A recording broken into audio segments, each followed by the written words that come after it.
এবার জানাবো হাম সংক্রমণের খবর। দেশে বেড়েই চলছে হামের প্রাদুর্ভাব। হাসপাতালে ভর্তির 60% শিশুর বয়স 9 মাসেরও কম। এ নিয়ে বিস্তারিত জানাতে এই মুহূর্তে রাজধানীর মহাখালী সংক্রমক ব্যাধি হাসপাতালে আছেন সহকর্মী মনির হোসেন এবং পাবনায় আছেন সবুজ মোল্লা। সরাসরি প্রথমে যুক্ত হব মনিরের কাছে। হামে আক্রান্ত রোগীর সংখ্যা ক্রমেই বাড়ছে। সারা দেশের মতো রাজধানীর ঢাকার হাসপাতালগুলোতেও এই চাপ ক্রমেই বাড়ছে। আমরা এই মুহূর্তে আছি সংক্রামক ব্যাধি হাসপাতালে।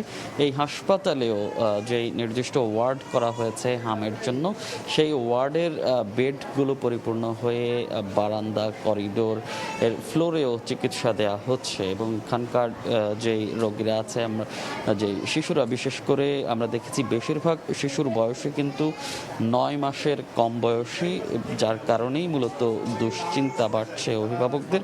এবং সেই সঙ্গে অভিভাবকরাও যেটি বলছেন যে তাদের বড় দুশ্চিন্তার আরও একটি কারণ, সেটি হামজনিত যেই হামজনিত নিউমোনিয়ার কারণেই শিশুদের যেই শারীরিক অবস্থা, সেই অবস্থা ধীরে ধীরে খারাপ হচ্ছে এবং কারো নিউমোনিয়া পরে হাম হয়েছে, আবার কারো হাম এবং সঙ্গে নিউমোনিয়া দেখা দিয়েছে। তো এই সংখ্যা কিন্তু দিন দিনই বাড়ছে। স্বাস্থ্য অধিদপ্তর থেকে গতকাল যেই প্রতিবেদন দেওয়া হয়েছে, সেই প্রতিবেদনে বলা হয়েছে সবশেষ হাসপাতালে ভর্তি হয়েছে সন্দেহজনক, অর্থাৎ হামের লক্ষণ নিয়ে ভর্তি হয়েছে 685 জন রোগী এবং এদের মধ্যে নিশ্চিত হাম শনাক্ত হয়েছে 26 জনের। এবং গত 24 ঘন্টার যেই তথ্য দিয়েছে স্বাস্থ্য অধিদপ্তর, সেখানে জানানো হয়েছে হামের উপসর্গ নিয়ে 4 জনের মৃত্যু হয়েছে। এবং তবে যেটি স্বস্তির খবর, যে নিশ্চিত হাম হয়েছে এমন কোনো মৃত্যুর খবর তারা নিশ্চিত করেনি। এবং যেটি আসলে বলছেন যে চিকিৎসকরাও বলছিলেন যে টিকার যেই কার্যক্রম ব্যাহত হয়েছে এবং ইমিউনিটি গ্যাপ তৈরি হয়েছে, সেই কারণেই এই প্রাদুর্ভাব বেড়েছে বলে বলছেন চিকিৎসকরা। তো শুধু রাজধানীতে না, সারা দেশের চিত্রই একই। আমরা এই মুহূর্তে যাব পাবনায়। পাবনা জেনারেল হাসপাতালে আছেন সহকর্মী সবুজ মোল্লা। সারা দেশের ন্যায় পাবনা জেলাতেও প্রতিদিনই হাম আক্রান্ত রোগীর সংখ্যা বাড়ছে। আসলে হাসপাতালটিতে প্রতিদিন যে পরিমাণে রোগী ভর্তি হচ্ছেন, ঠিক তার থেকে কম বা বেশি পরিমাণে রোগী কিন্তু হাসপাতালে ভর্তি থেকে সুস্থ হয়ে তারা কিন্তু আবারও নিজ বাড়িতে কিন্তু অবস্থান করছেন। এই মুহূর্তে আমরা অবস্থান করছি 250 শয্যা বিশিষ্ট পাবনা জেনারেল হাসপাতালের শিশু ওয়ার্ডের সামনে। বর্তমানে এই হাসপাতালটিতে শিশু ওয়ার্ডে 38টি বেডের বিপরীতে অন্তত 120 থেকে 130 জন শিশু রোগী ভর্তি রয়েছেন, যে কারণে বিছানায় জায়গা না হওয়াতে আমরা দেখতে পাচ্ছি যে মেঝেতে কিন্তু চিকিৎসা গ্রহণ করা হচ্ছে। হাসপাতাল ঘুরে রোগী ও রোগীর স্বজনদের সাথে আমরা কথা বলে আমরা যেমনটি জেনেছি যে কর্তব্যরত নার্স বা ডাক্তার কেউ কিন্তু ভালো মতো সেবা প্রদান করছে না। রোগীদের সঙ্গে খারাপ আচরণ, ঠিক মতো সেবা না দেওয়ার অভিযোগ উঠেছে।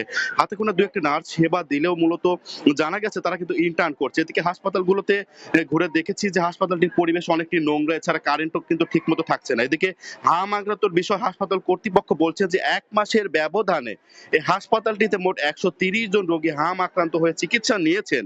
বর্তমানে ভর্তি আছেন 28 জন রোগী। আর গত 24 ঘন্টায় 8 জন নতুন রোগী ভর্তি হয়েছেন। এছাড়া চিকিৎসা পেয়ে সুস্থ হয়ে কিন্তু বাড়ি ফিরেছেন 6 জন রোগী। হাসপাতাল কর্তৃপক্ষ আমাদেরকে এমনটাই কিন্তু জানিয়েছেন। গুরুত্বপূর্ণ একটি বিষয় আমরা জানিয়ে রাখি যে হামে কিন্তু শুধুমাত্র যে শিশুরা আক্রান্ত হচ্ছেন এমনটি নয়, বেশ কয়েকজন বয়স্ক রোগীরাও কিন্তু এখানে ভর্তি হয়ে চিকিৎসা নিয়েছেন। তবে শিশুদের পরিমাণটা কিন্তু বেশি লক্ষ্য করছি আমরা।